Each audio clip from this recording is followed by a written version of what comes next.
أبي عبد الله محمد بن سليمان الجسولي وسلم محمد بن عارف بالله شيخ محمد الأسب صوب المولد وسلم الشيخ الرحمن هدي بيه وسلم الشيخ محمد بن سعيد صاحب البردة وسلم فقه وجود الشيخ أبي بكر بن سالم صاحب الإنات وسلم الشيخ أبي بكر شكرا وسلم الحبيب حبيب أحمد بن شين الهبسي وسلم العارف بالله كوبي شيدا إلى الله سلسلتي ويهب الأوراء المقام البهري الحبيب علي بن محمد بن حسين الهبسي صوب المولد سمت درار وجميع سادات العوين وأمة الموترين وعلماء وعاملين وسفيات محققين والاستقراء هذه بلدة أجمعين وجميع لسنبال وقراه بقلب الشعر ثم إلى رواية وليل السالحين أينه كانوا وعرض خصوصا إلى روي كان جنجي من سسرق سومو خصوصا إلى روي شيخ مولانا يوسف المقشاري وإلى هدرة الشيخ شهيد شهبانا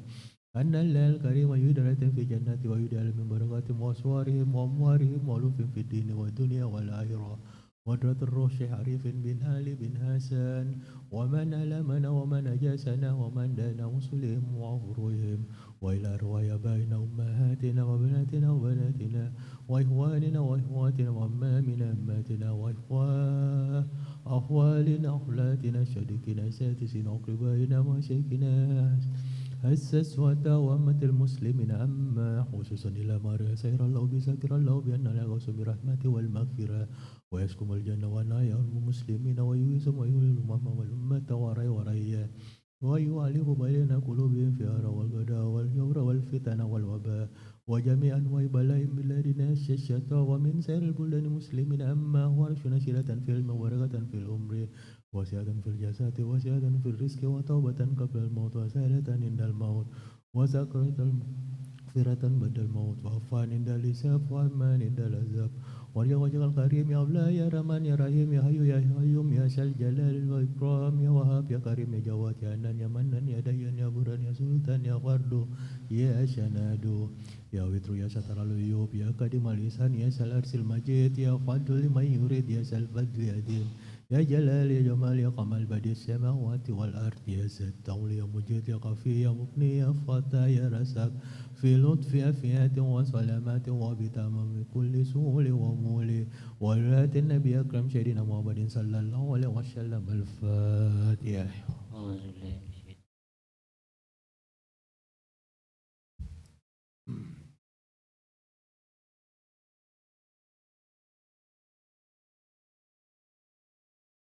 ويا أيها الراجون منه شفاء صلوا عليه وسلموا تسليما اللهم صل وسلم وبارك عليه. ويا أيها المستحقون إلى رؤيا جماله صلوا عليه وسلموا تسليما اللهم صل وسلم وبارك عليه. ويا من يتوب إيصاله يخلة ومناما صلوا عليه وسلموا تسليما اللهم صل وسلم وبارك عليه. الجنة ونعيمها سد لمن يصلي ويسلم ويبارك عليه. اللهم صل وسلم وبارك عليه. اللهم صل وسلم وبارك عليه. يا ربي صل على محمد أسرى في كمال إمدادا. يا ربي صل على محمد يا ربي صل عليه وسلم. يا ربي صل على محمد نور الجلال وحسن ذا. يا ربي صل على محمد يا ربي صل عليه وسلم يا ربي صل على محمد أسرى في بريتي بالنعداء يا ربي صل على محمد يا ربي صل عليه وسلم يا ربي صل على محمد هو الحبيب طمحدا يا ربي صل على محمد يا ربي صل عليه وسلم يا ربي صل على محمد هلك الإنسان وعشهدا يا ربي صل على محمد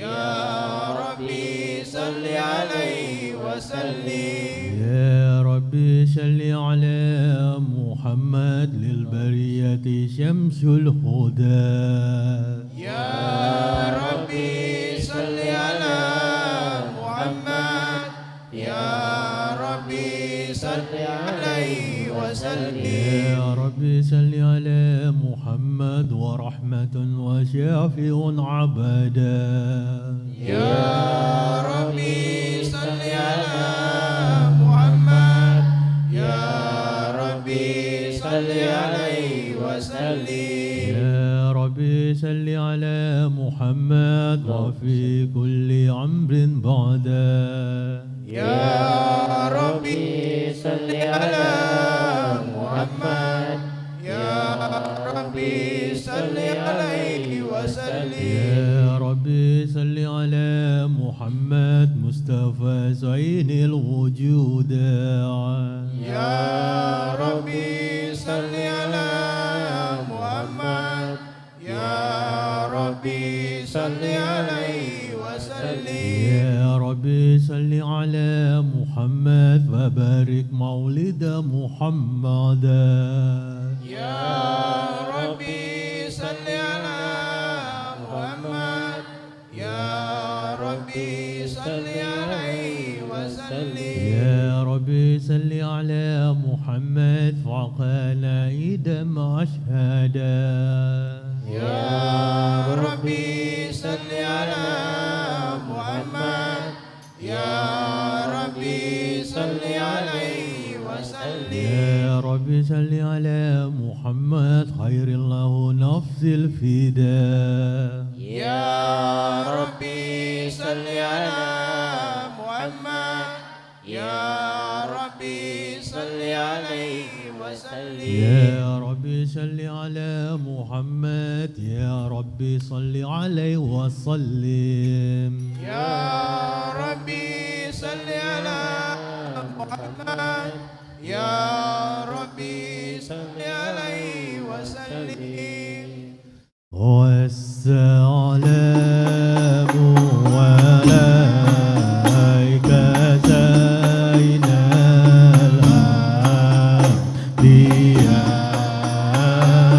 الأنبياء السلام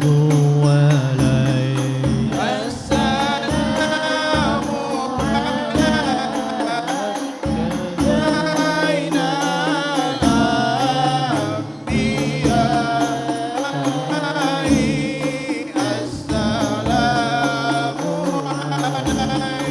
والسلام عليك أحمد يا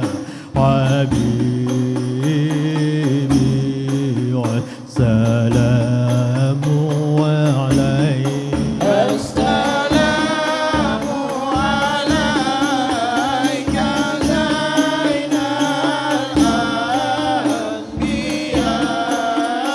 الأنبياء السلام عليك والسلام عليك طه يا حبيبي السلام عليك السلام عليك زين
السلام عليك السلام عليك زين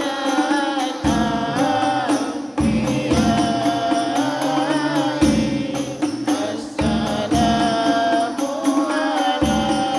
والسلام عليك يا سلام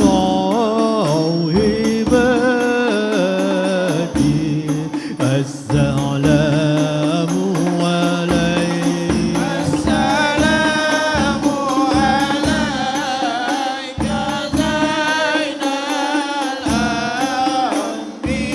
الأنبياء السلام عليك السلام عليك زين الأنبياء السلام عليك أتقى الأتقياء السلام عليك زين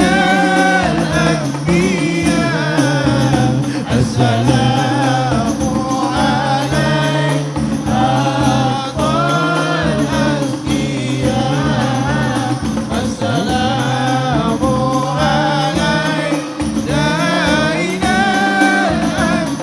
الأنبياء السلام عليك أتقى الأتقياء السلام عليك أفضل الأسبياء السلام عليك أصفى الأزكياء السلام عليك برب الزمان السلام عليك دائما بلا انقطاع السلام عليك أحمد يا حبيبي السلام عليك طه يا طبيب السلام عليك زين الأنبياء السلام عليك أصفى الأزكياء السلام عليك زين الأنبياء السلام عليك أصفى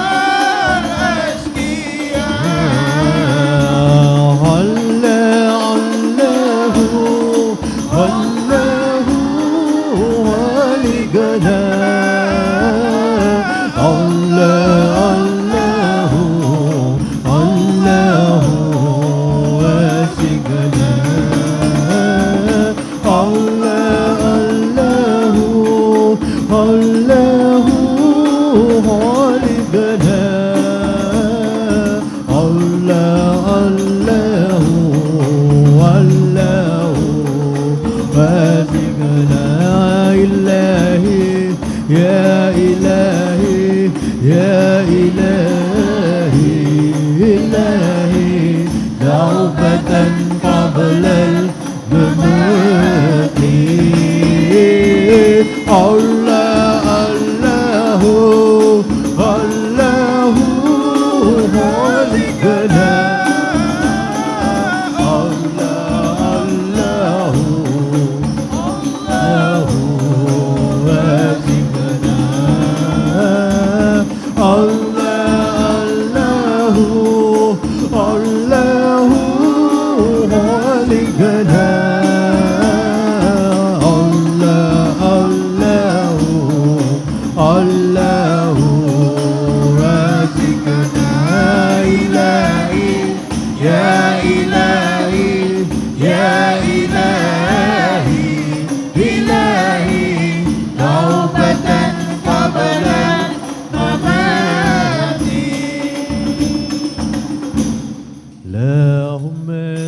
وسلم وبارك عليه. بسم الله الرحمن الرحيم. إنا فتحنا لك فتحا مبينا ليغفرك الله ما قد تقدم من ذنبك وما تأخر ويتم نعمته عليك ويهديك صراطا مستقيما وينصرك الله نصرا عزيزا. وما محمد إلا رسول قد خلت من قبله الرسل أفإن مات أو قتل انقلبتم على أعقابكم ومن ينقلب على عقبيه فلن يضر شيئا وسيجزي الله الشاكرين. وقد جاءكم رسول من أنفسكم عزيز عليه ما عنتم حريص عليكم بالمؤمنين رؤوف رحيم. وإن تولوا فقل حسبي الله لا إله إلا هو عليه توكلت وهو رب العرش العظيم. إن الله وملائكته يصلون على النبي يا أيها الذين آمنوا صلوا عليه وسلموا تسليما. اللهم صل وسلم وبارك عليه. اللهم صل على محمد يا ربي صل عليه وسلم. اللهم صل على محمد يا ربي صل عليه وسلم. اللهم صل على محمد يا ربي صل عليه وسلم. اللهم صل على محمد يا ربي صل عليه وسلم. إن كلا زرتم بما رجعتم يا أكرم الخلق ما نقول. إني لزرتم بما رجعتم يا أكرم الخلق ما نقول. كل رجعنا بكل خير والدماء الفرح والحزن. كل رجعنا بكل خير وجمع الفرح والحزن. اللهم صل على محمد يا ربي صل عليه وسلم. اللهم صل على محمد يا ربي صل عليه وسلم. لولاك يا سيدة وجودي ما طاب عيسي ولا جدودي. لولاك يا زينة وجودي ما طاب عيشي ولا وجودي.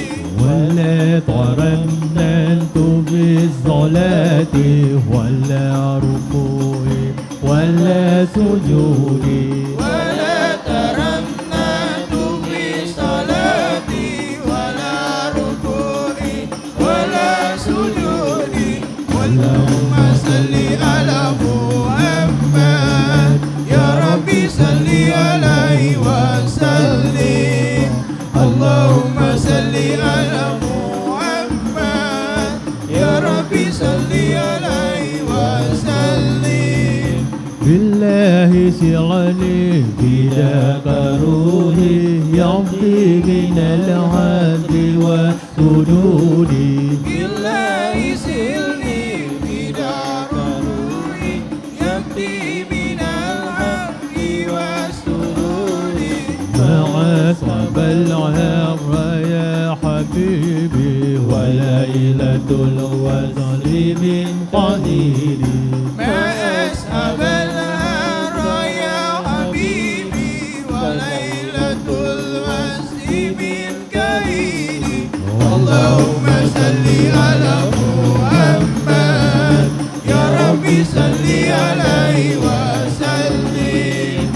اللهم صل على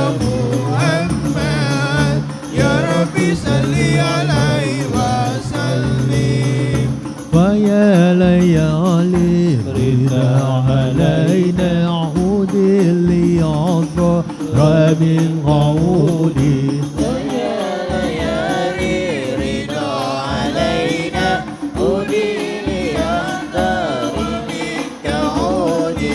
عودي علينا بكل خير بالمصطفى طيب الجدود عودي علينا بكل خير بالمصطفى طيب الجدود اللهم صل على محمد يا رب صل عليه وسلم اللهم صل على محمد يا رب صل عليه وسلم ثم صلاة على نبينا محمد الأول في العقود ثم صلاة على نبينا محمد وفي الوجود محمد المصطفى حبيبي والزائر العالي والجدود محمد المصطفى حبيبي وسائر الآل والجدود اللهم صل على محمد يا ربي صل عليه وسلم اللهم صل على محمد يا ربي صل عليه وسلم يا رسول الله انظر إلينا اللهم صل وسلم وبارك عليه.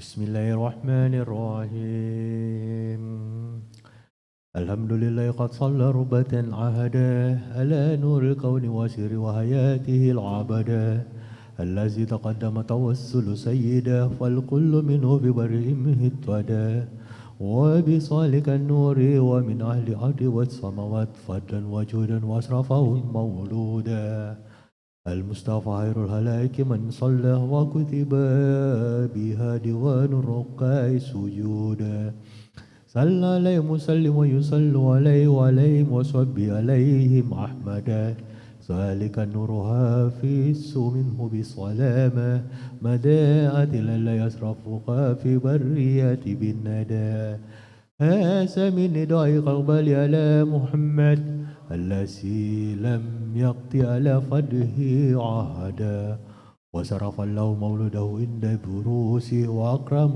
ما استعمل عليه وجودا يا ربي صل على كريم مني سيدنا محمد سلام ساتك مدى اللهم صل وسلم وبارك عليه إن الله غريم بحرمة النبي محمد الاسم على مسمى في الحقيقة مفتدى والذي تجلى شهود الامتنان ومن الحمد سرها رفعة مفضدا ما دعا على إلى آيات الألا بشيرا كوني بكرة النبي أحمدا وهو الحبيب رسالة رحمة للعالمين ومن هدي إلى دليل وسندا ولا يتم النبوة بالحق وجائب الشريفة المحتمة وأشهدا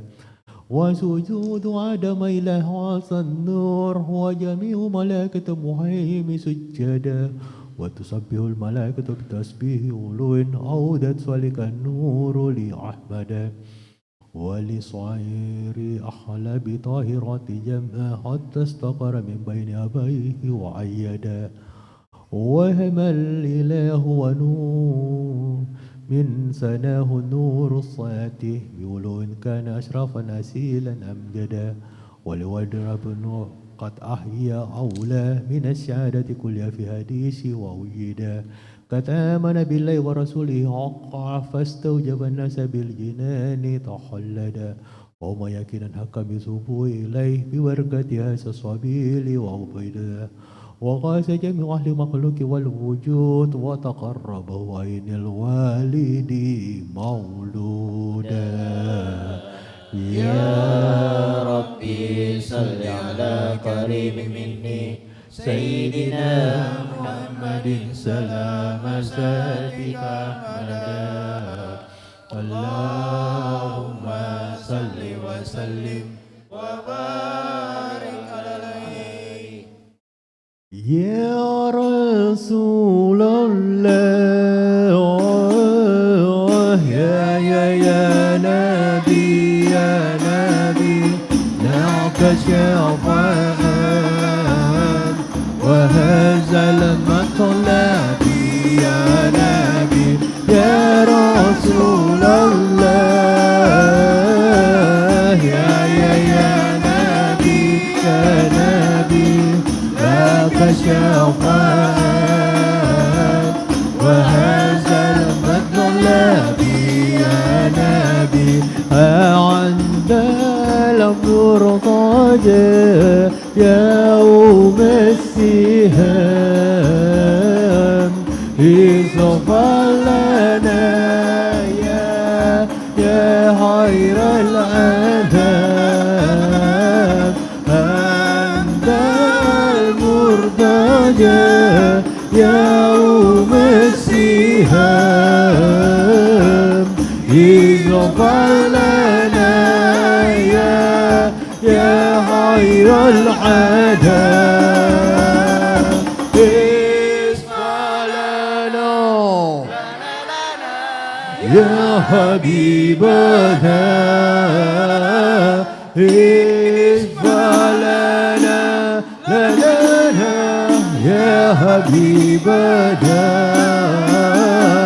لك شفاعة يا رسول الله يا نبي يا رسول الله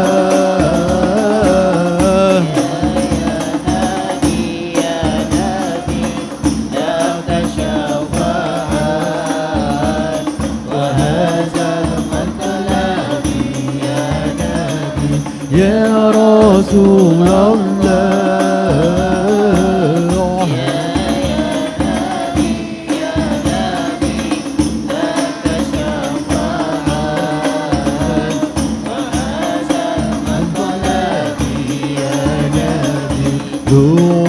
دعنا بك يا حبيب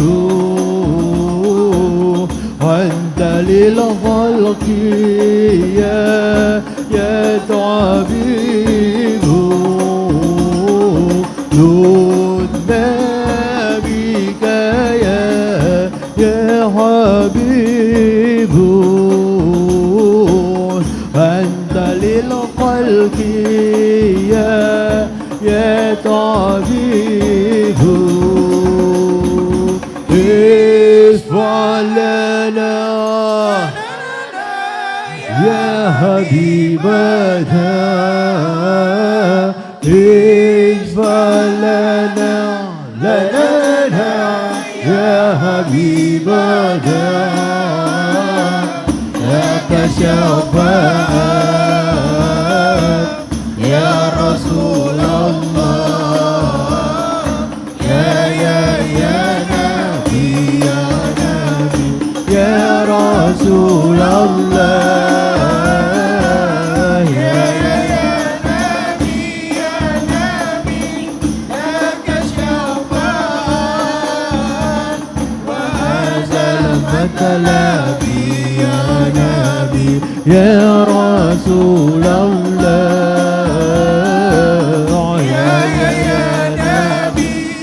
نبي لك شفاعة وهذا المطلب يا نبي إذا للبرايا في شير المبين تنشر الهداية بين العالمين إبدال البرايا بالشر المبين تنشر الهداية بين العالمين اصفى لنا يا حبيبنا اصفى لنا يا حبيبنا لك شفاعة يا رسول الله يا نبي يا رسول الله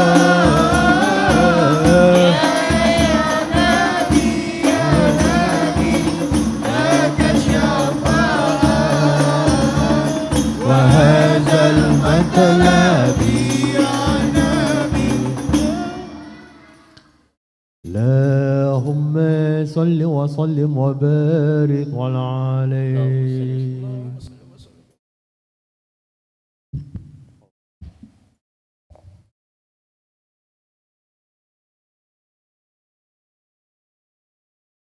اللهم صل وسلم وبارك عليه وعلى آله فهو النبي محمد بن عبد الله وقرابته حيث كان القرب فردا ثم سردت محاسنه العظيمة التي خصصته بها على أهل حضرته سردا فهو الأمين ذو الأمانة في السعادة وهو أعظم عبد كهفا سيدا فيقول الحق عبد المطلب الرفيق وهو ابن هاشم الجواد المقتدى فسبحان الذي خلق نور محمد في صلبه سمي الحبيب موحدا وتوجه بتحيين المهابة الأعلى لنسب ابن كلابهم مجلس الصدى بنورها ونكون في الحرة من حرها قد كان حفظا للأنام ومعضدا السيد ابن نظري يستجيب الدعاء من بالنظارة بالسعادة تفردا هذا هو ابن عربي وأعجمي من بالسخاء قرب وفاق الفرقدا وحامل الأمانة حقيقة إلى محالها في النية والعمل ودرجة النبي موحدا يوزى إلى حرته قبيح أوزاره ولم يحجبه عن مواهب فضله أرشدا هذا هو النسب الذي رفع وأوضع برهانه ومن شهده وانطرحه لديه واعتدى وإليه الفضل قد كان المشفع وقويا نساب مهما عددا وهو الذي فرض المبلغ عن الله آياته وكذلك طريقته ونجاته قد وحدا أكرم به نسباب عبادته وعاداته وهو الخالص والمخلص كما تقلدا يا ربي صل على كريم مني سيدنا محمد سلام ذاتك محمدا اللهم صل وسلم وبارك عليه هذا ولما فتح علم الله سلاما دائما في السر موصون القوي أسعدا السيدة الكريمة آمنة الرضا وبها له أما الحنا وتأبدا حملت بجوهر القريب المبلغ ذي الأمانة الحقيقة بها طول المدى وهو منشور على رأسه ألوية في سعادة البدرية قد سمي الندى أشرف مولود وأعظم موجود وحملت النورة ما أمجدا وبليلة شكر على نعم الله فتحت جنة النعيم وطابت موردا تلك ذاتك الطاهرة المقدسة والملك والأنس عظم السرور تجددا ومن هذا الخير قصب وشيء كثير بمعرفة العارف للبرية أجهدا وقرب المقرب والمغرب الوحوس وبثبوت طير المسرة غردا وأحيل الستر الجميل بلا حجاب رحمة وعبرة الحزين وهو نهالي جحدا وبعام فتح قبول الدعوة العامة وأنت المستعان من فتوحات به لن تعهدا وبحر علم يعترف منه العالم ودليل رشيد لنرحى الحبيب ونسعد من نوره يهدي به الحائر وداعي الحق بها وجه الزمان توردا في كل أهل الذكر والمقام الكرام سيدنا محمد فهملت ذكورا رشدا الذي ظهر من غرائب حكمته وعجائب من سر اسمه الحي دائم أبدا يا ربي صل على كريم الدين سيدنا محمد سلام ذاتك أحمدا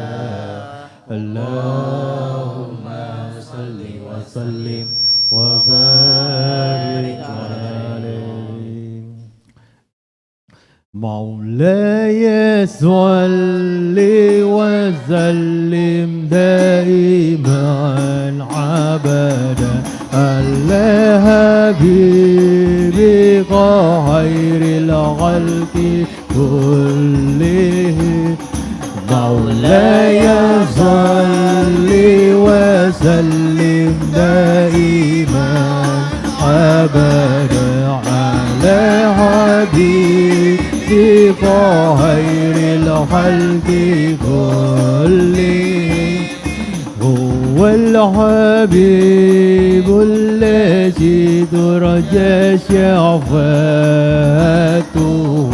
لكل حول من الأحوال مزدحم مولاي صل وسلم دائما أبدا على حبيبك خير الخلق كلهم يا رب بالمصطفى بلغ مقاصدنا واغفر لنا ما مدى يا واسع الغرام مولاي صل وسلم دائما أبدا على حبيبك خير الخلق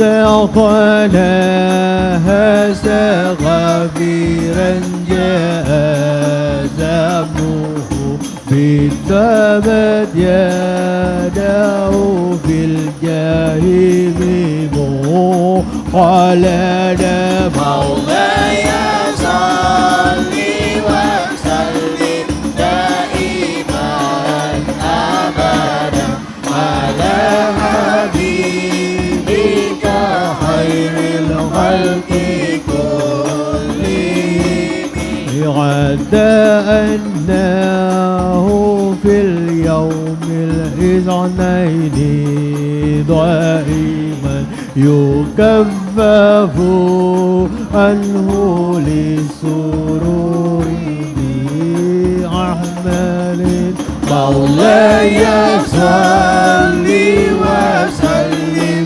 دائما أبدا على حبيبك خير الخلق كلهم فمدنوا بالعبد الذي قال عمره بأحمد مسرورا وتمه واحدا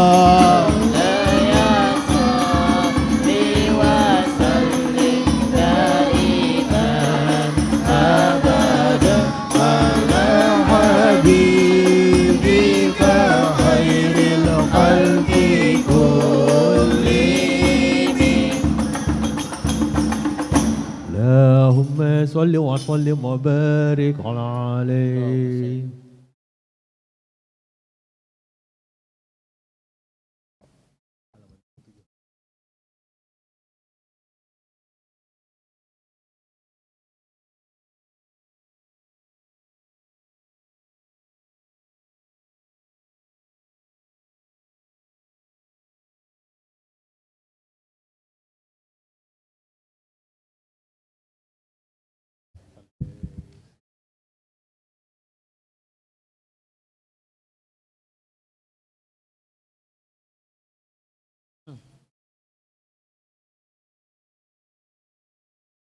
هذه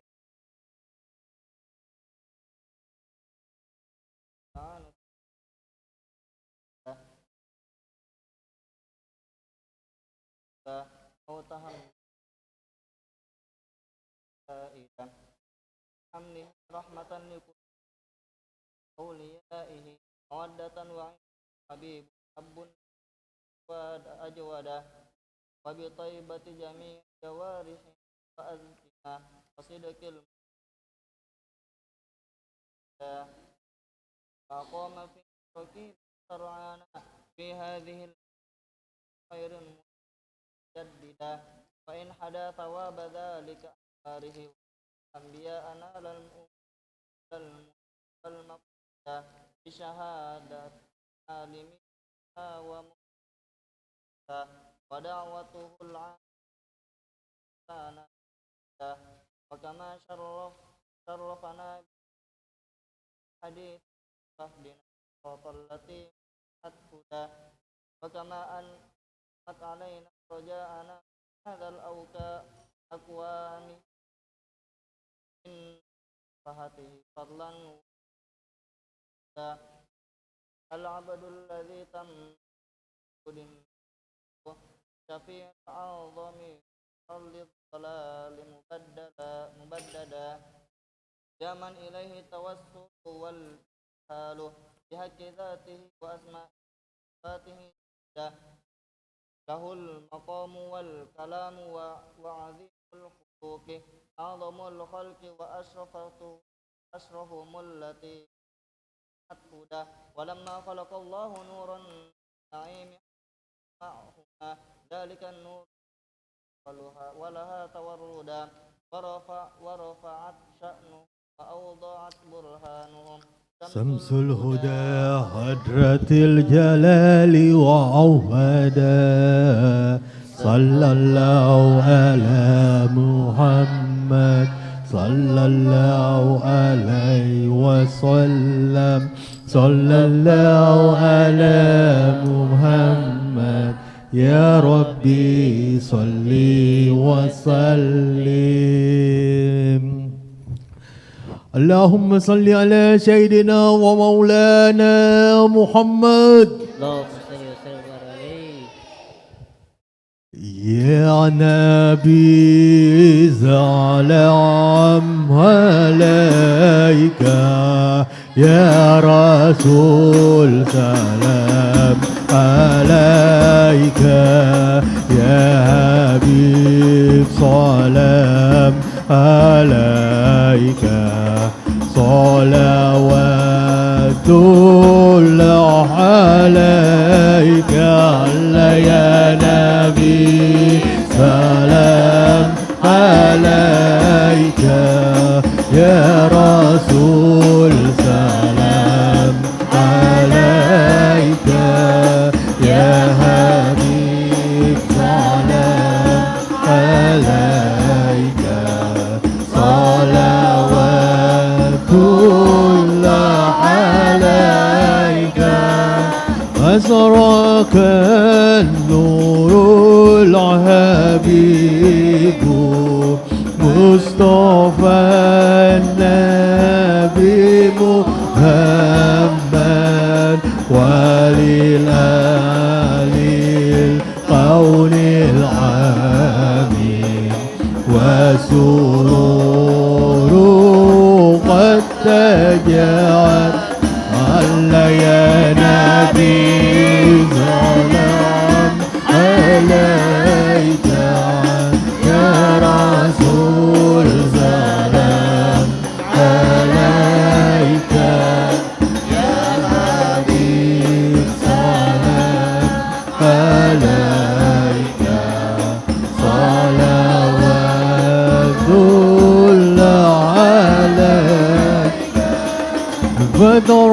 أبو يعلى المشفى وللعز والمرفى وملا النور اللوائي في الحزن خلق الدفا يا نبي سلام عليك يا رسول سلام يا حبيب سلام عليك صلوات الله عليك مرحبا مرحبا يا نور العين مرحبا مرحبا جد الحسين مرحبا مرحبا يا نور العين مرحبا مرحبا جد الحسين مرحبا وعدنا وتقول هدايا مرحبا للقارئ بالسعادة مرحبا مرحبا يا نور العين مرحبا مرحبا جد الحسين مرحبا بالنبي ختم الرسالة مرحبا محمد نور مجدد مرحبا مرحبا يا نور العين مرحبا مرحبا جد الحسين مرحبا يا نور العين مرحبا مرحبا مرحبا جد الحسين مرحبا مرحبا مرحبا يا نور العين مرحبا مرحبا مرحبا جد الحسين مرحبا مرحبا فلربي كل اليوم مرحبا مرحبا بدوام كل الجنة مرحبا مرحبا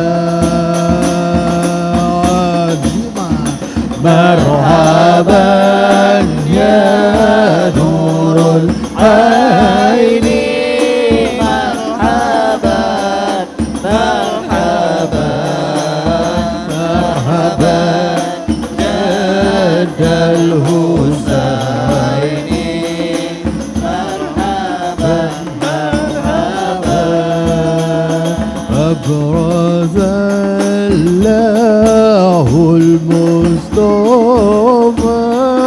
مرحبا ما بدا نور محمد مرحبا مرحبا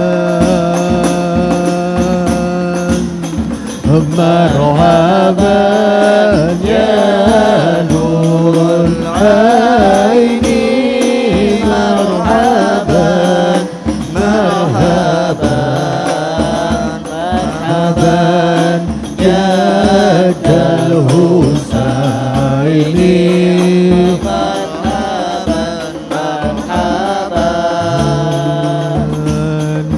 يا رب رسول الله أهلا بك أوصاف حبنا يا عديم المن يا ربك يا أحمد النزاب يا نبي سلام عليك يا رسول سلام عليك يا حبيب سلام عليك صلوات الله عليك هو كمال الزنية في الجوار ذي العرية بالقزات الرية سرى في البحر مؤخر يا نبي سلام عليك يا رسول سلام عليك يا حبيب سلام عليك صلوات الله عليك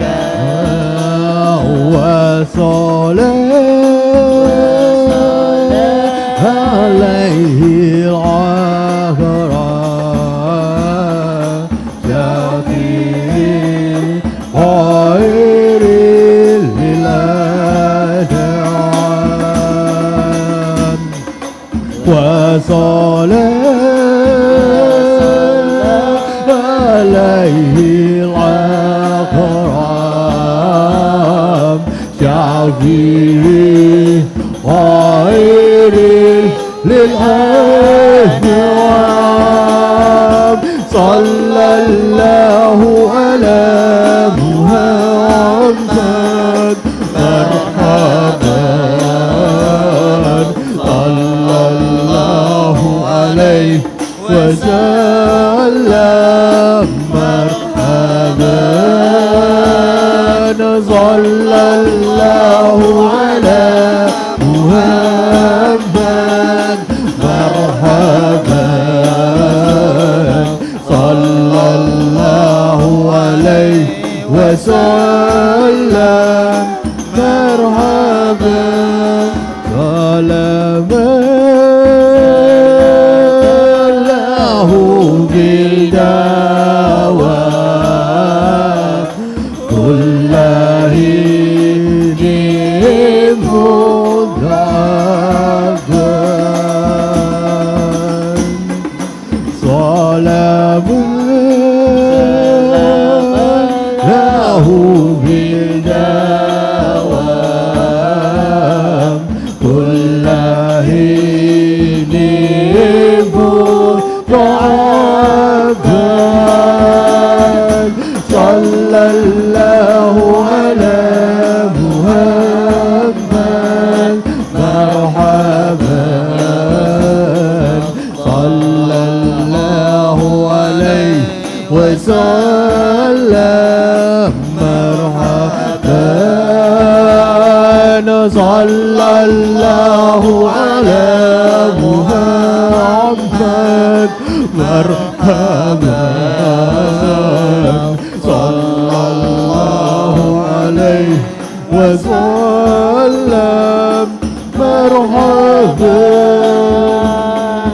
ربي فاغفر لي ذنوبي يا الله ببركة الهادي محمد يا الله ربي فاغفر لي ذنوبي يا الله ببركة الهادي محمد يا الله ربي فارحمنا جميعا يا الله بجميع الصالحات يا الله ربي فاغفر لي ذنوبي يا الله ببركة الهادي محمد يا الله ربي فارحمنا جميعا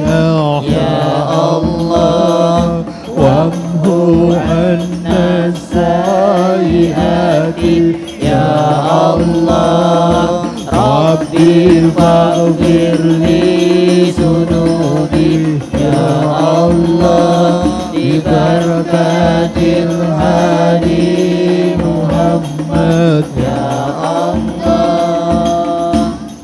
اللهم صل وسلم وبارك عليه.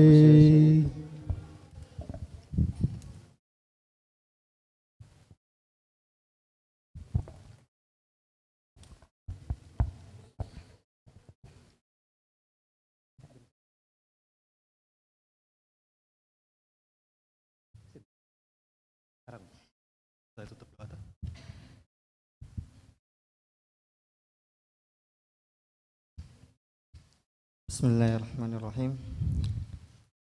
Assalamualaikum warahmatullahi wabarakatuh. Waalaikumsalam warahmatullahi wabarakatuh. Innal hamdalillah nahmaduhu wa nasta'inuhu wa nastaghfiruh wa na'udzu billahi min shururi anfusina wa min sayyiati a'malina. Man yahdihillahu fala mudilla lahu wa man yudlilhu fala hadiyalah. Asyhadu an la ilaha illallah wahdahu la syarikalah wa asyhadu anna Muhammadan abduhu wa rasuluh la nabiyya ba'dah. Sallallahu ta'ala alaihi wa ala alihi wa ashabihi wa baraka wa sallama tasliman katsiran katsira. Amma ba'd. Qala Allah tabaraka wa ta'ala Inna allaha wa malaikatahu yusalluna 'alan nabi ya ayyuhalladzina amanu sallu 'alaihi wa sallimu taslima. Wa qala an-nabi sallallahu alaihi wasallam man ahya sunnati faqad ahabbani wa man ahabbani kana ma'i fil jannah. Shadaqallahul 'azim wa shadaqa rasuluhul karim. Hadirin wal hadirat yang sama-sama mencari ridhonya Allah Subhanahu wa ta'ala. Kembali kita bersyukur kepada Allah Subhanahu wa ta'ala karena sampai saat ini Allah tak bosan-bosan berikan nikmat kepada kita. Maka dari itu kita juga jangan bosan-bosan ibadah kepada Allah. Sekarang mari kita coba mengukur seberapa besar rasa cinta kita kepada Nabi sallallahu alaihi wasallam. Nabi sallallahu alaihi wasallam satu-satunya manusia yang namanya bergandengan dengan Allah Subhanahu wa ta'ala. La ilaha illallah Muhammadur Rasulullah.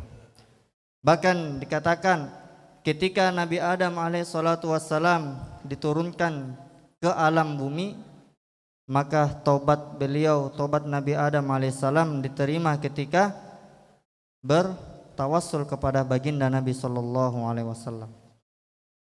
Maka hadirin yang mulia, alhamdulillah Allah berikan kita suatu nikmat, yakni bisa bersalawat kepada baginda agung Nabi Muhammad sallallahu alaihi wasallam. Di zaman Nabi Musa alaihissalatu wassalam ada seorang ahli maksiat yang mana hari-harinya hanya mengerjakan dosa saja. Di hari itu dia meninggal, hadirin yang mulia. Dia bermaksiat, mencuri, berzina, mabuk, minum khamar, sampai ketika dia masuk ke dalam kampungnya, dia diusir oleh penduduk kampung. Dia diusir. Tidak ada orang yang suka ini orang karena dia ahli maksiat. Maka diusir dari kampung. Ketika diusir ternyata meninggal dunia. Maka Allah Subhanahu wa ta'ala berfirman kepada Nabiullah Musa, wahai Musa, carilah hambaku di tempat ini. Ada hambaku meninggal di sana, tidak ada yang rawat jenazahnya. Maka Nabiullah Musa datang ke tempat itu yang mana Allah Subhanahu wa ta'ala perintahkan. Setelah didapat jenazahnya, maka dibawa ke kampungnya. Setelah dibawa di kampung, kata orang penduduk, wahai Nabi Musa, buat apa kita urus ini jenazah? Ini jenazah adalah orang ahli maksiat. Ahli maksiat. Maka Nabi Musa bingung. Cuma karena ini adalah perintah Allah, Nabi Musa tidak pakai pikir-pikir. Perintah Allah langsung dilaksanakan saja. Maka dirawat ini jenazah, dimandikan, dikafani, disolati, sampai dikuburkan. Barulah Nabiullah Musa bertanya, ya Allah, mengapa Engkau perintahkan saya merawat jenazah itu, sedangkan kata penduduk kampungnya dia adalah seorang maksiat. Maka apa kata Allah Subhanahu wa taala, wahai Musa, di mana suatu waktu ketika hambaku itu membuka kitab Taurat, di situ ternyata ada disebutkan nama Nabi Muhammad sallallahu alaihi wasallam, maka dengan ikhlas menjatuhkan air mata, menangis membaca salawat. Dengan satu salawat itu, wahai Musa, aku ampuni semua dosa-dosa maksiatnya. Maka hadirin yang mulia, satu amalan yang mana amalan ini tidak bakal ditolak, yaitu salawat. Mau kita keadaan berdiri, mau kita keadaan lari-lari, keadaan berjalan, niat tidak niat, maka salawat amalannya diterima. Maka perbanyak salawat. Kalau santri itu minimal 1000 salawat seorang santri. Dan orang yang lebih dekat dengan Nabi sallallahu alaihi wasallam di akhirat ialah orang yang paling banyak salawatnya. Maka hadirin yang mulia, mata kita banyak dosanya. Mata kita hari-hari lihat maksiat, hadirin yang mulia. Tapi tetaplah berdoa, semoga Allah Subhanahu wa taala pertemukan kita dengan baginda Nabi sallallahu alaihi wasallam walaupun melalui mimpi. Siapa yang tidak rindu, hadirin yang mulia? Sekarang kita mengaku sebagai umat Nabi sallallahu alaihi wasallam. Apa buktinya? Orang yang mencintai sesuatu perlu bukti. Hadirin yang mulia, Nabi Muhammad sallallahu alaihi wasallam ya capek-capek mendakwahkan ini agama, dari bangun tidur hingga tidur kembali, dilempari kotoran sampai berlumuran darah, dilempari batu, diludahi. Untuk siapa? Untuk umat. Sekarang kita sadar, kita umat Nabi Muhammad atau bukan? Dikatakan dalam sebuah hadis, diharamkan umat-umat terdahulu memasuki surga sebelum umatnya baginda Nabi Muhammad sallallahu alaihi wasallam.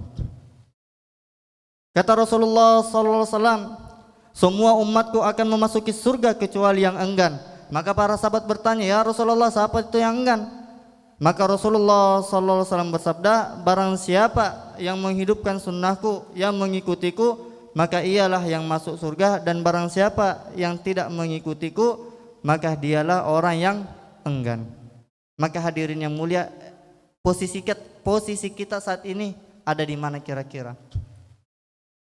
Sudahkah ada rasa cinta kita kepada Nabi sallallahu alaihi wasallam? Hadirin yang mulia, Rasulullah dari awal lahir di dunia sampai menjelang mati yang dipikirkan siapa? Umat. Menjelang wafatnya, ummati, umatku. Bahkan sampai di alam akhirat pun Rasulullah sallallahu alaihi wasallam mengingat umat, memikirkan umat. Diceritakan dalam kitab Mukhtar bab syafaat, yang mana Allah Subhanahu wa taala sediakan semua para anbiya mimbar-mimbar yang terbuat dari emas. Tapi ada satu mimbar yang kosong. Ternyata mimbar itu adalah mimbarnya Nabi Muhammad SAW. Maka ditanya, wahai Nabi Muhammad, kenapa engkau tidak menduduki mimbarmu? Kata Nabi Muhammad, ya Allah, saya ingin mencari umatku yang masuk dalam neraka. Coba, semua anbiya diberikan mimbar yang terbuat dari emas, tapi ada satu mimbar yang kosong yang belum diduduki, yaitu mimbarnya Rasulullah sallallahu alaihi wasallam. Kenapa? Sibuk mencari umat. Dari alam dunia lahirnya yang dipikirkan umat, rela kelaparan, kepanasan dilempari untuk umat. Bagaimana umat ini bisa taat kepada Allah Subhanahu wa ta'ala, bisa mengenal daripada kalimat la ilaha illallah. Sekarang kita bayangkan apa balasan kita kepada Nabi sallallahu alaihi wasallam. Sudahkah kita membahayakan hati Nabi? Sudahkah kita menyenangkan perasaan beliau? Kita tidak tahu, hadirin yang mulia. Tapi semoga dengan adanya majelis sholawatan ini, Nabi sallallahu alaihi wasallam gembira melihat kita. Malam Jumat, Masya Allah. Jadi jangan bosan-bosan untuk bersolawat kepada Nabi Muhammad sallallahu alaihi wasallam. Innallaha wa malaikatahu yusholluna 'alan nabi. Sesungguhnya Allah beserta para malaikat bersolawat kepada Nabi. Ya ayyuhalladzina amanu, wahai orang-orang beriman, sallu alaihi wasallimu taslima. Maka bersolawatlah juga kalian kepada Nabi Muhammad sallallahu alaihi wasallam. Begitu keutamaan bersolawat, hadirin yang mulia. Ada satu makhluk yang sangat mencintai kita walaupun dia tidak mengenal kita, hadirin yang mulia. Salah satunya adalah berani baju putih menjadi merah karena bulumuran darah karena kita, kelaparan karena kita. Semua kurang apa pengorbanan Nabi, kurang apa cintanya Nabi kepada kita.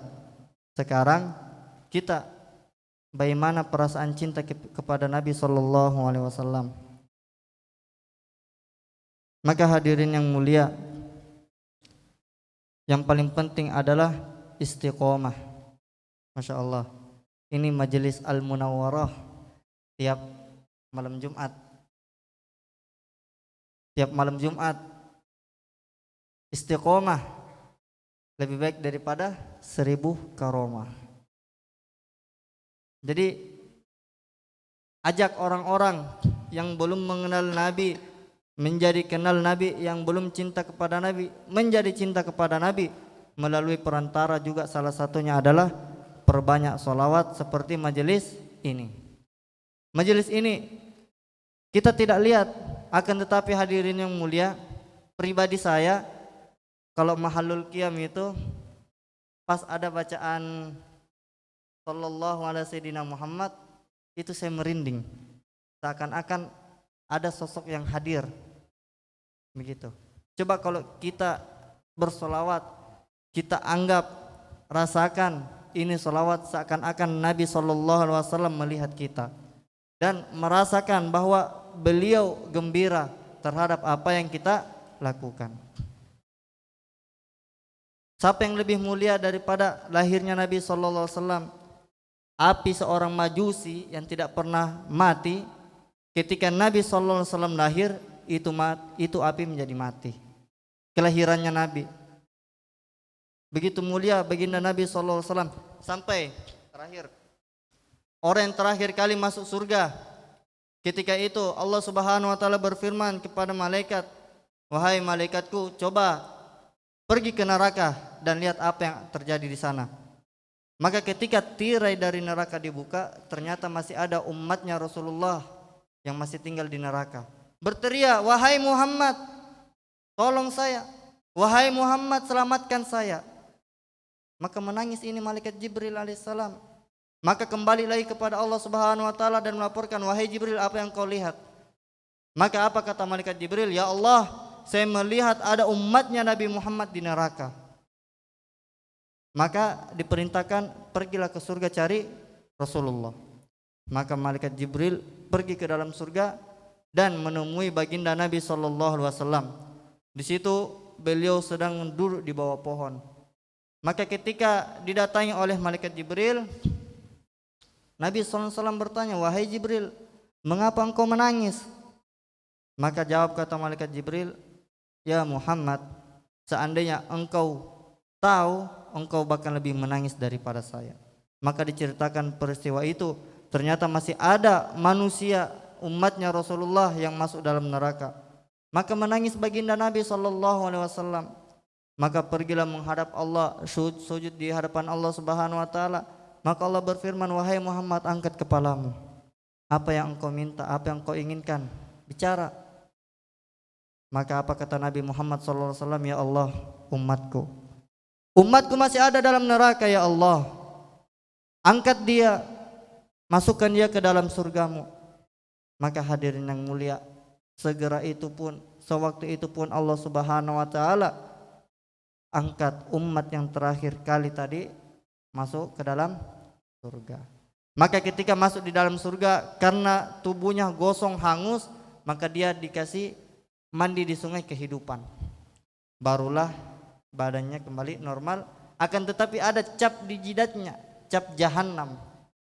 Sebagai penduduk surga dia malu, mantan ahli neraka.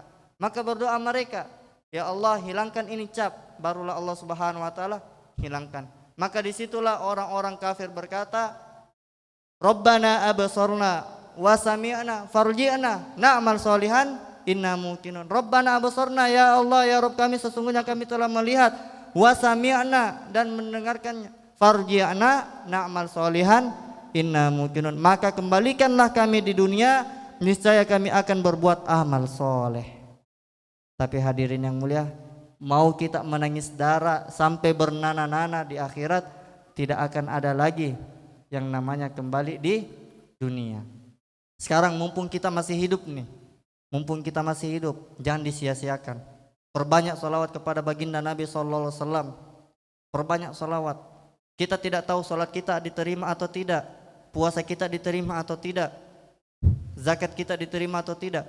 Tapi salawat jelas dan jelas, pasti dan pasti sudah diterima hadirin yang mulia. Kita ibadah puasa untuk diri kita, akan tetapi kita bersalawat untuk baginda Nabi SAW.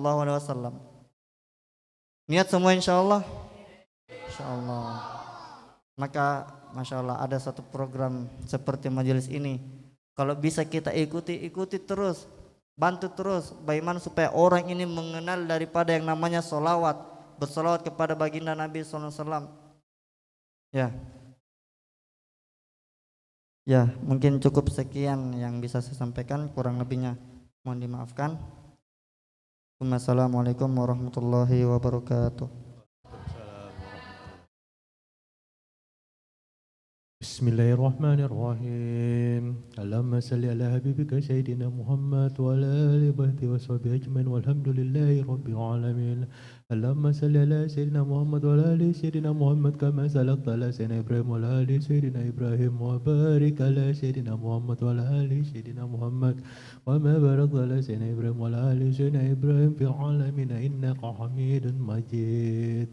ولما ندم بمولد سر الوجود صيدا ومسودا ساه متفردا فلنسل مولى كل يوم دائما عبدا يا ذا الجلال منتهى ومفتدى له يغوث باسمه وبجاهه كن إمام الأنبياء لنا منيا منجدا ولا أخرت سائب رقمتك فالكل آدم الجسيل بجميل مؤبدا وبما نعمل يغني جدلا فضلا أنعام لعملنا جدك به منك مسودا ممن سخر نفسه على إقامتك وساقها ولا عرفنا حب الدنيا في هواه تقيدا ومن الجراعم تب علينا من ذنوبنا واغفر لنا ولكل شم وتعمد وامر بعافية ودول وداسنا وجد بصوتك من عبرة في المقارم عودا ويقبل بها لا تقلق روح وقلب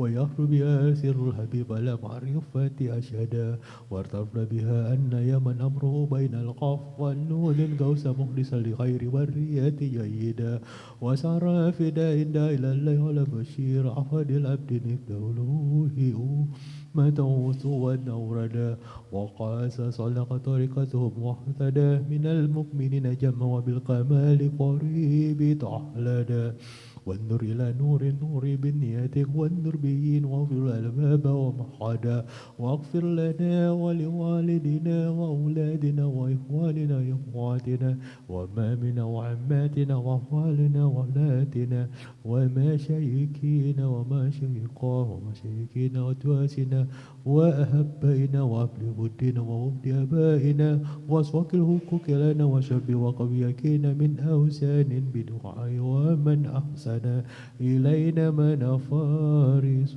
وردا ونفوس من خير يا مولانا بالشفاء رداك بالجنة النعيم محدا ارحم عقد غسل قغمة أديم وجعلنا من الأحبة مرسوكين في دار القرامة كل دا يا موفاك على الخير لخير وهاسر جوارها بطيبة ورد بخيك مجردا ولوالدك فر ورمزاك سريا وسرنا بسكر الجميل مؤبدا ونسألك ما سألك منه نبيك محمد من أحبة الخير من المستعان إله مجددا ولمرها شيء خير أسقر من البركات واجله في العلم قبول معبدا واجب دعانا بحق قائم من اليقين والإيمان وهب لنا حسن الكتاب في أجرك وأصواتك تفلو موعدا وتقبل منا جميعا ما دوانا بأهل الكمال وإليك الصالحين عبدا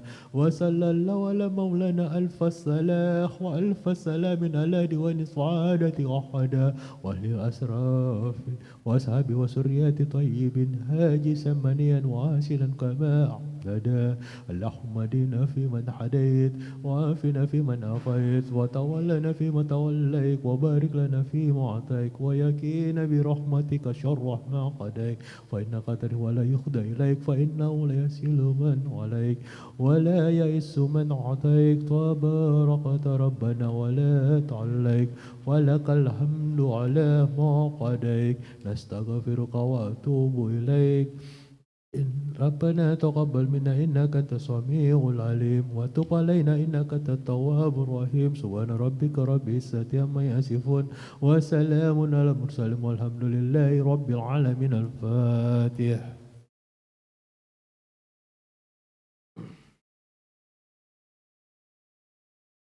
الفاتحة بالقبول والإقبال في حسن لكل حال وأن لا يغفر الذنوب ويغفر الصروب ويغفر القروب ويغفر العيوب ويغفر ولا ولهم في كل حال وحافل واليال ويغفر لنا ولكم والدين ولوالدكم وجميع المسلمين والمسلمات والمؤمنين والمؤمنات وأن لا يغفر في ولايات حفظتها من شر بريتي واغفر لنا طهر لنا وغفر وفي الحق نبي في الحق أزواجنا وفي الوالدين وفي الحقوق جميع المسلمات ويبارك لنا في أوقاتنا وصارنا وينفعنا وإياكم من أصله ما لا استطاعة ومن حدث مستعانة إلى الأول مجال من كل هالة دنيا إلى كل هالة مردية ويافي أمراضنا ويصلي أضرارنا ويخلف العمارنا للطف وعافية في خلوة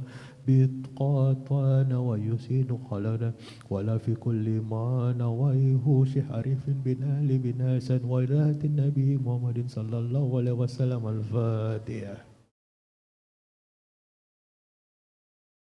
الحمد لله وشكر الله الحمد لله وشكر الله أزكى صلاتي وسلامي لرسول الله أزكى صلاتي وسلامي لرسول الله الحمد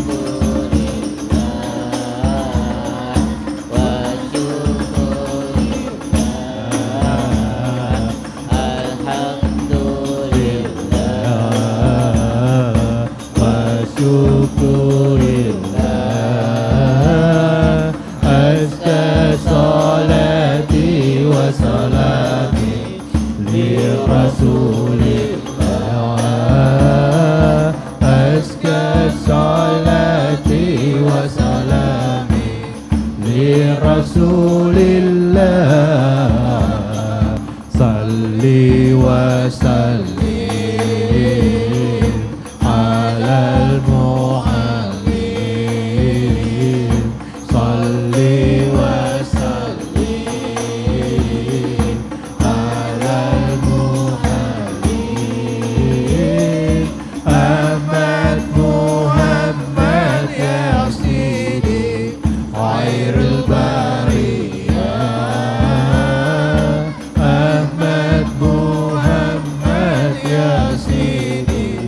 خير البرية الحمد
يا ربنا اعترفنا بأننا اعترفنا وأننا أسرفنا على لدى أسرفنا فتب علينا توبة نسر لكل هوبة واستر لنا عوراتي وآمن رواتي واغفر لوالدينا ربي ومولدينا والآل والإخوان وسائر الغلان وكل ذي محبة أو غيرة أو سبا والمسلمين أجمع بنا رب اسمع فضلا وجودا منا على باكتساب منا بالمصطفى رسولي نعنا بكل سوري صلى وسلم ربي عليه عدل ربي والآله وصحبه عدل تفسيسه والحمد لله في برد وتنامي سبحان ربك رب العزة عما يصفون وسلام على المرسلين والحمد لله رب العالمين. الفاتحة.